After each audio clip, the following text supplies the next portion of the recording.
Manajer PLN WLP Seberang Kota Muhammad Umar Muhariansyah menegaskan bahwa kesiapan petugas di lapangan menjadi faktor utama dalam menjaga keandalan sistem kelistrikan. Sebagai bentuk penguatan kesiapsiagaan tersebut, PLN WLP Seberang Kota melaksanakan serangkaian kegiatan yang meliputi safety briefing, roll call petugas pelayanan teknik, gelar peralatan kerja, serta pemeriksaan kendaraan operasional.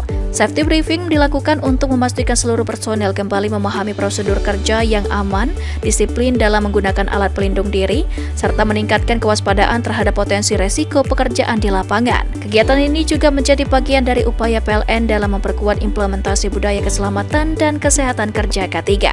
Selain kesiapan sumber daya manusia, PLN juga melaksanakan gelar peralatan guna memastikan seluruh perlengkapan kerja dalam kondisi baik dan siap digunakan saat dibutuhkan.